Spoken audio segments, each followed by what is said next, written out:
Welcome to the Genealogy News from Geneatopia. I'm Patty Roy, also known as Dinah Larkham in Second Life.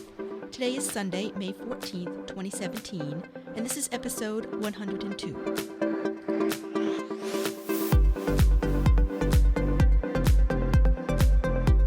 Ancestry DNA now has the largest DNA database with over 4 million customers. This past January, they announced that there were 3 million in their database. That means that they sold 1 million DNA kits in the last 3 months.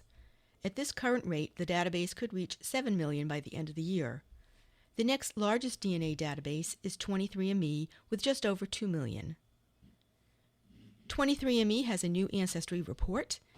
There's a map that shows the distribution of DNA relatives. The map shows a darker color where you match people in different states in the United States and around the world. Ancestry composition now shows how many different populations are represented in the ancestry of your DNA family, as well as how many of your DNA relatives have ancestry from the different populations. Based on responses to surveys at 23andMe, you now get a list of shared traits among your matches. That would be for things like who can wiggle their ears or who can sing with the perfect pitch. The Journal of Genetic Genealogy has resumed publishing. This is a free magazine from the International Society of Genetic Genealogy, or ISOG. It's been 5 years since the last publication. There are 2 reports that present new knowledge with a problem defined and evidence presented to come to a conclusion. Those reports are Why DNA Testing of a Paper Trail, the Fox Surname Project, presented by Joseph M. Fox III and David E. Fox, and Evidence of Early Gene Flow Between Ashkenazi Jews and Non-Jewish Europeans in Mitochondrial DNA Haplogroup H7 by Doron Jacobi and Phyllis L. Bedford. There are other articles by well-known genetic genealogists C.C. Moore and Blaine Bettinger. Also, there are reviews of books and products and regular columns. Here's the latest update about the release of Family Tree Maker 2017. 25,000 users have been successfully using the latest version for the past 2 weeks. More people are now going to be able to use Family Tree Maker 2017. Starting on Monday, May 15th, as many as 10,000 a day will get to use the new software. This will continue until 75,000 people are using it to test drive the new software. If you have pre-ordered Family Tree Maker 2017, you are eligible to apply to test drive the new software. Ancestry and Family Tree Maker are working together to ensure that syncing works correctly and efficiently. Syncing is where you update your tree on Ancestry with changes you made to your tree using Family Tree Maker and vice versa. RootsMagic is also testing its software capability to sync trees in Ancestry. They have a few thousand beta testers that are syncing those trees with Ancestry. RootsMagic has released a video that demonstrates using RootsMagic with an Ancestry member tree and Ancestry web hints that will be part of the new version. Family History Hosting is a company that will host your genealogy website. They also have a Windows program called GEDSite that you can use to create a website based on a GEDCOM file. The latest version of the program is 1.5.1. This version adds box charts that display graphical descendant and pedigree charts. New relationship charts show all the people in the lines of descent from a common ancestor. A relationship item adds relationship information to everyone listed on the website. You can select an individual and then you can see the relationship to that person for everyone. Wizards have been added to simplify adding features. There is a new image gallery where you can create photo albums. You can add a calendar that shows anniversaries of events you choose, such as births, marriages, and deaths. There is an HTML editor so you can easily edit the pages on your website.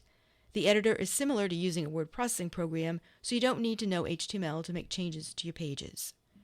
GEDSite costs $25, and the website that is created can be hosted anywhere, burned to a DVD, or saved to a flash drive for sharing with others.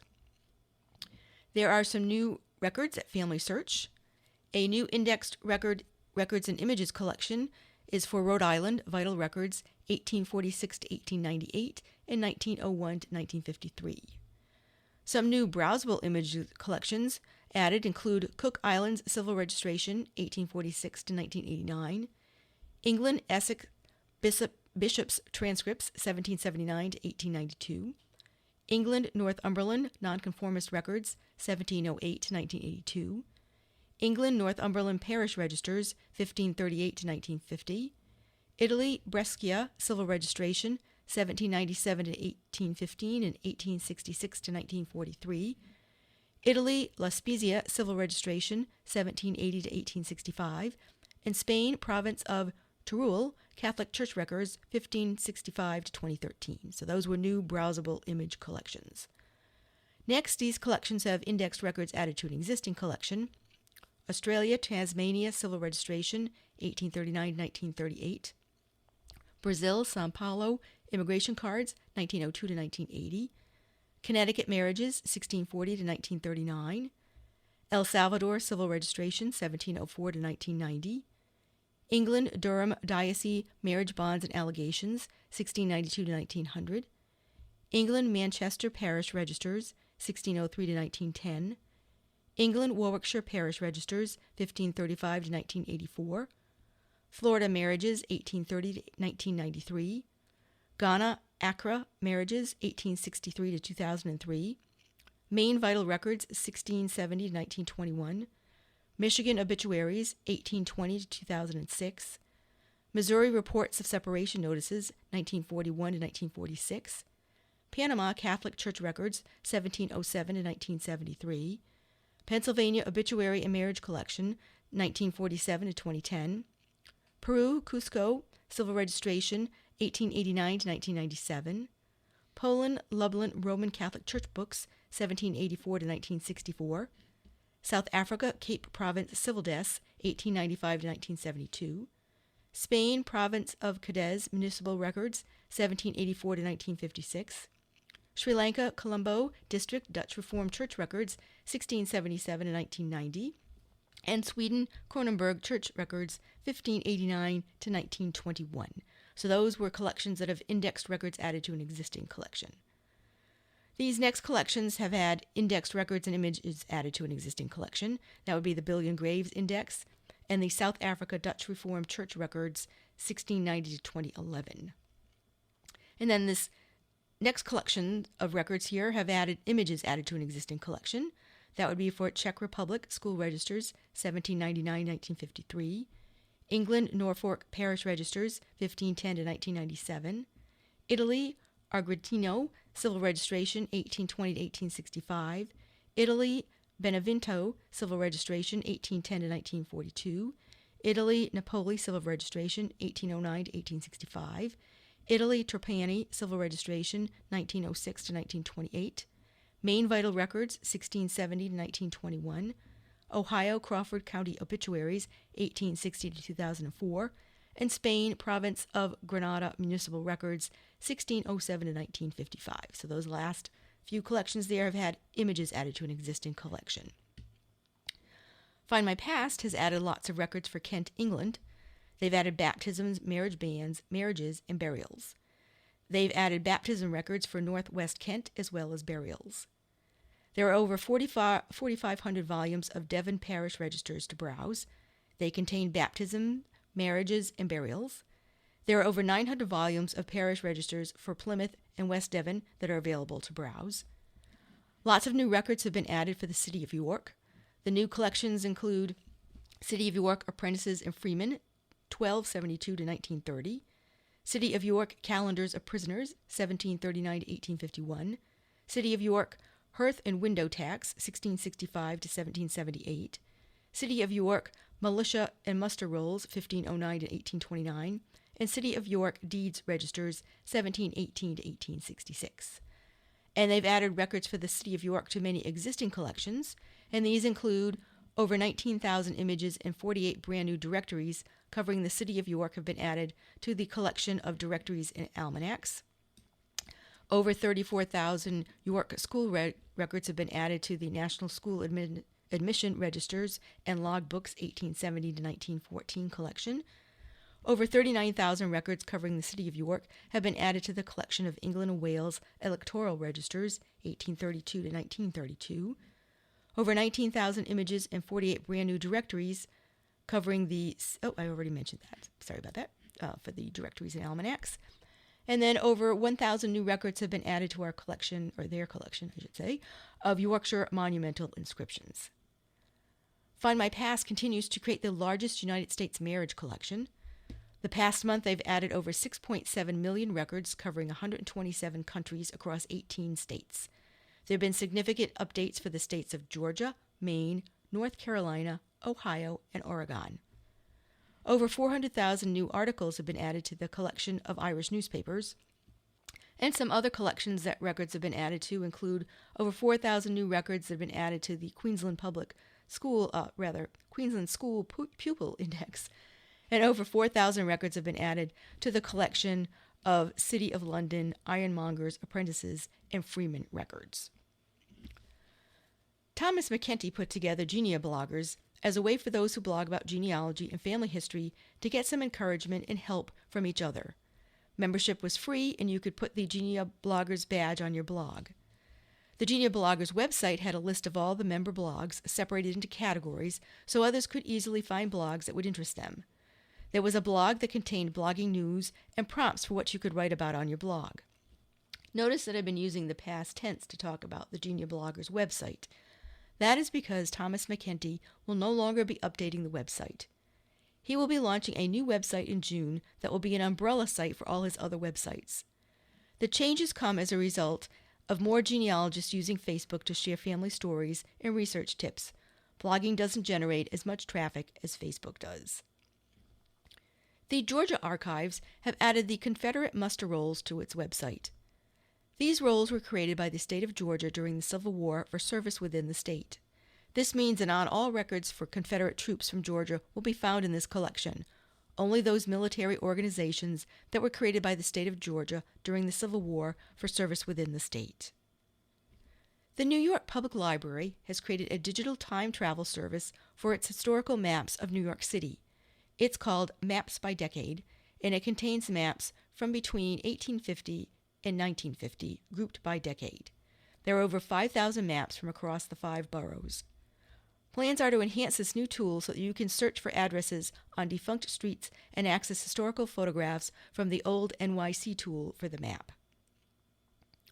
Flagler College, located in St. Augustine, Florida, have made more than 1,000 items available at its digital archive. The items consist of yearbooks, college catalogs, and photographs. By making the items available online means they will no longer need to be handled in person, and it prevents further damage. Some more photographs have been added to the Texas State Archives website. These photographs were taken between 1890 to 1940. The collection is from William Deming Hornaday, who was a journalist and director of publicity for the University of Texas. He collected about 5,800 items. These items were photographs, photographic postcards, photo engravings, and negatives. The images were used by Mr. Hornaday to accompany articles he wrote. There are many images of Texas and also other places throughout the world. Digital NC is the website for the North Carolina Digital Heritage Center. They work with cultural heritage institutions across North Carolina to digitize and publish materials online. They have been busy. Here's what's been added in the last few weeks. 20 years of the newspaper The Cherokee Scout can now be found at Digital NC. The newspaper was published in Murphy, North Carolina. The years from 1923 to 1943 are available online. The Washington Daily News has been added for the years 1909 to 1914. This newspaper was published 6 days a week and focused on news from Washington, a small city located in Beaufort County, North Carolina. More than 200 issues of the Roxborough Courier are available. These issues span the years from 1922 to 1927. The newspaper was published in Roxborough, North Carolina, which is located in Person County. Lots of photographs have been added to Digital NC. 216 photographs have been added from the heritage of Black Highlanders. These photographs document African Americans from the southern Appalachian Mountains, particularly Asheville, in the early 20th to mid-20th century. A 4th batch of photographs from the Central Caroline Community College are now available. These photos document the Machine, Tool, and Die program, the Motorcycle Mechanics program, the English as Second Language program, the Industrial Maintenance program, Firefighter Training program, Laser Optics program, and the Extension courses. The photo collection for the college now contains nearly 2,000 photos.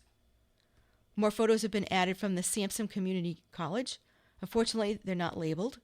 Everyone is encouraged to submit any information they know about the photos. Sampson Community College is located in Clinton, North Carolina. Yearbooks from 5 high schools in Wayne County have been added to Digital NC. These yearbooks are from the 50s and 60s.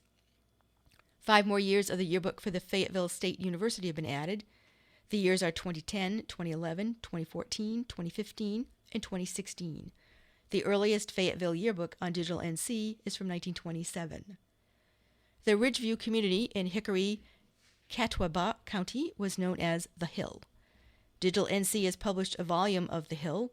It contains photos and research about families in the area from a woman who lived there. More newspapers are going to be digitized from South Dakota. The National Endowment for Humanities has awarded a grant to the State Historical Society Archives to digitize approximately 100 rolls of microfilm newspapers predating 1922 over 2 years. Once the newspapers are digitized, they will be placed on the Chronicling America website. The website is run by the Library of Congress, and it contains historic newspapers from the United States for the years 1789 to 1924.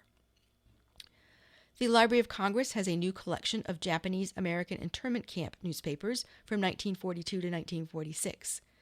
These newspapers provide a look into the daily lives of those who were held in these camps.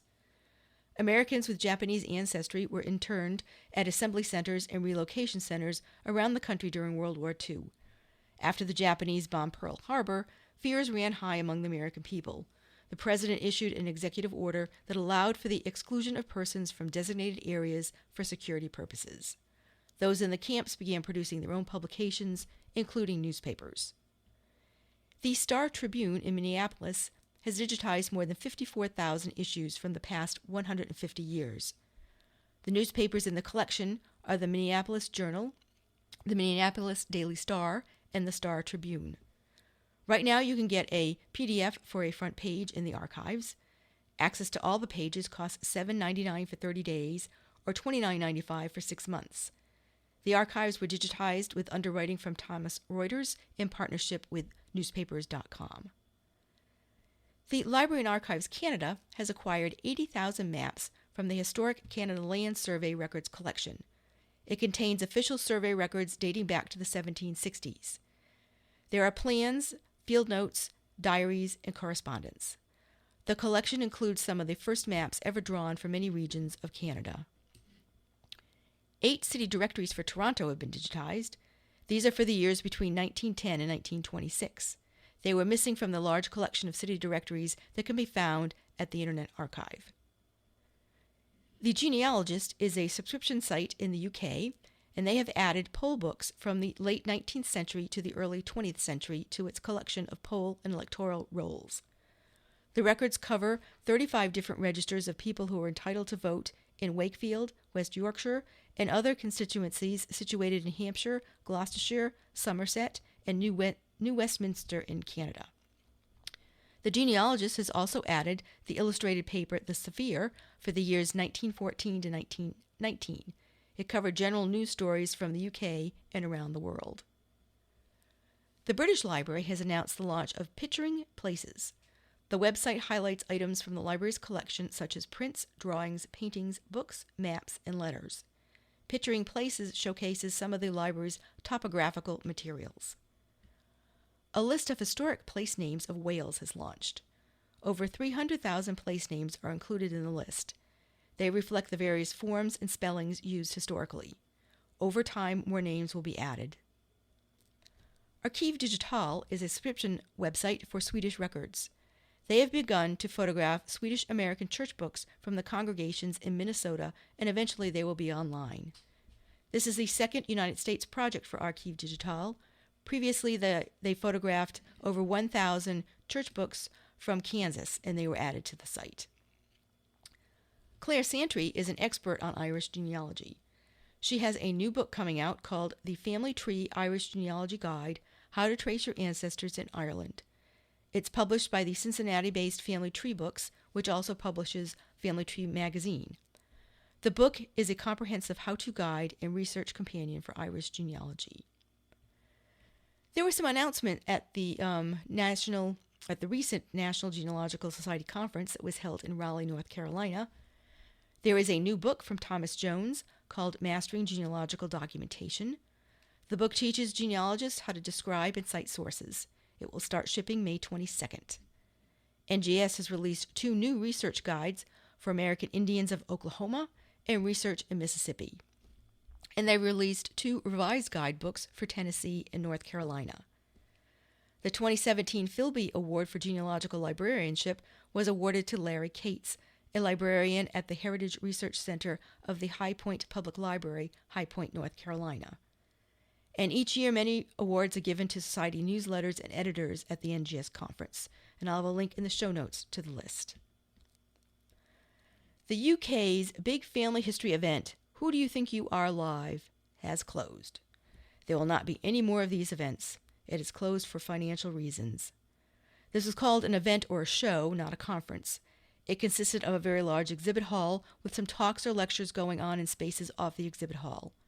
The show celebrated its 10th anniversary in April this year.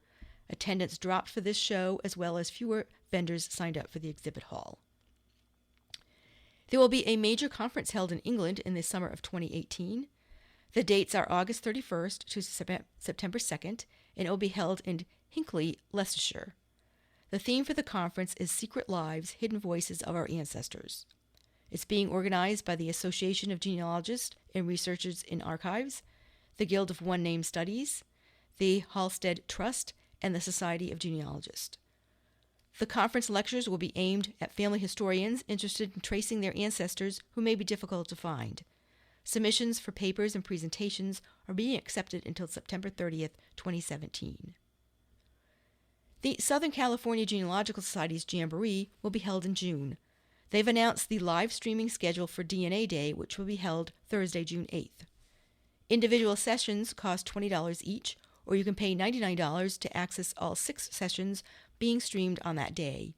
You will have access to the presentations until July 10th, 2017. Here's a list of the presentations. 5 tips to make sense of your DNA testing, presented by Diane Southard. How to convince relatives and strangers to DNA test and why, presented by Emily Olesino. I know I'm not pronouncing her name correctly. Examples of autosomal DNA testing, solving genealogical questions, presented by Tim Jansen. Don't discard your YSTRs, presented by Brad Larkin. Genetic Genealogy Year in Review, presented by Blaine Bettinger. DNA Triangulation, presented by Kitty Cooper. Registration is now open for the British Isles Family History Society of Greater Ottawa Conference that will be held in Ottawa from September 29th to October 1st, 2017. There are 2 themes for this year's conference, featuring England and Wales and research methodology. Early bird registration is $110 for members and $140 for non-members. Registration is now open for the Association of Professional Genealogists, or APG, Professional Management Conference to be held the 29th of September through the 1st of October in Arlington, Virginia. Early bird registration will be $335 for APG members and $435 for non-members. Some sessions will be available virtually, and details about them will be announced soon. They will be live streamed for virtual PMC attendees, and recordings will be available for purchase after the conference. A free online genealogy course will begin on July 3rd. The course is Genealogy, Researching Your Family Tree. Here's the description of the course. This free online course will help you develop an understanding of basic genealogy techniques and how to communicate your family history. We will consider how to effectively find and analyze sources and explore the potential of DNA testing as applied to genealogy. We'll help you add historical context to your family history and discuss how to record and communicate research findings in a clear fashion. The course is primarily designed for people at beginner to intermediate level. This will be the 4th time this course has been offered. During the week of May 15th, FamilySearch will be having a Western Family History Conference. Each day will focus on a certain region, and there will be 5 webinars about the region. Monday will be Germany, Tuesday is France, Wednesday is the Low Countries, Thursday is the Netherlands, and Friday is Switzerland. Now for some other webinars coming up. On Monday, May 15th at noon Eastern, there'll be a FamilySearch webinar using the FHL catalog effectively. On Tuesday, May 16th at 3 p.m. Eastern, there'll be a FamilySearch webinar, Tips and Tricks of Using FamilySearch's Historical Records. On Tuesday, May 16th at 5 p.m. Eastern, the BYU Family History Library webinar will be Digging Deeper into Google for Genealogists, presented by James Tanner. Also on that Tuesday at 8 p.m. Eastern, there'll be a BCG Legacy webinar. It'll be Max Y DNA correlating MT-AT-XY DNA with the GPS, presented by Debbie Parker Wayne. On Wednesday, May 17th at noon Eastern, there'll be a Family Search webinar, French Language Records Indexing. On Wednesday, May 17th at 2 p.m. Eastern, there'll be a Legacy webinar, Remembering Me, Life Streaming and the Modern Genealogist, presented by Thomas McKenty. Also on that Wednesday at 8:30 p.m. Eastern, the Association of Professional Genealogists will have a webinar, Acceleration Fuel, From Genealogy Business Idea to Making Real Money, presented by Janet Horvorka. And then at 9 p.m. on that Wednesday, the Southern California Genealogical Society webinar will be Location, Location, Location, One Place Studies in North America, presented by Tessa Keogh. And also, on Thursday, May 18th, at 11 a.m. Eastern, the British Newspaper Archive will have a webinar, Making the Most of the British Newspaper Archive, presented by Ophi O'Connor. On Thursday, May 18th at 1 p.m. Eastern, there'll be a Family Search webinar, Starting Family Tree, Submitting Names for Temple Work. Then at 3 p.m. on that Thursday, the New England Historical Genealogical Society webinar will be Resources for Pennsylvania Genealogy, presented by Ann Lothers. And then at 5 p.m. on that Thursday, the BYU Family History Library webinar will be Record Hints, How to Use Them, presented by James Tanner. Then at 8 p.m. on that Thursday, the Florida State Genealogical Society Poolside Chat will be After You're Gone, Future-Proofing Your Genealogy Research, presented by Thomas McKenty. And then at 9 p.m. on that Thursday, the Utah Genealogical Association webinar will be Mexico Research Online, presented by Kelly Summers. On Friday, May 19th at 3 p.m. Eastern, the North Carolina Genealogical Society webinar will be Cherokee Genealogy, The Basics, presented by Anita Finger-Smith. Then on Friday, May 19th at 10 p.m. Eastern, there'll be a Twitter Gen Chat. The topic will be Military Records. On Saturday, May 20th at 3 p.m. Eastern, there'll be a Family Search webinar in Spanish, and the translation is Have Fun with Your Children by Creating a Family History Party. On Monday, May 22nd at noon Eastern, there'll be a Family Search webinar using the FHL catalog effectively. On Tuesday, May 23rd at 1 p.m. Eastern, there'll be a Family Search webinar for Family Search Wiki. On Tuesday, May 23rd at 1 p.m. Eastern, the U.S. Citizenship and Immigration Services webinar will be Mrs. Caney and the Philadelphia Immigration Business circa 1882 to 1909. On Tuesday, May 23rd at 3 p.m. Eastern, the Family Search webinar will be Tracing Scottish Ancestry Online. Then at 5 p.m. on that Tuesday, the BYU Family History Library webinar will be Critical Analysis of Researching in Depth, presented by James Tanner. On Wednesday, May 24th at noon Eastern, the Family Search webinar will be Portuguese Language Records Indexing. Then at 2 p.m. on that Wednesday, the Legacy webinar will be WikiTree Free for All Without a Free for All, presented by Ewan Langhoff. And then also on that Wednesday at 2 p.m., the UK, the National Archives webinar will be Reading Old Documents, Introduction to Medieval and Tudor Paleography. I can't even say that word. Paleography. And then at Wednesday, May 24th at 4 p.m. Eastern, the Family Search webinar will be Databases for Swedish Genealogy.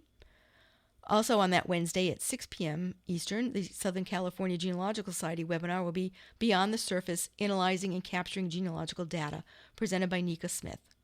And then at 8 p.m. on that Wednesday, the Georgia Genealogical Society webinar will be State Land States and Federal Land States, Researching U.S. Land Records, presented by George G. Morgan.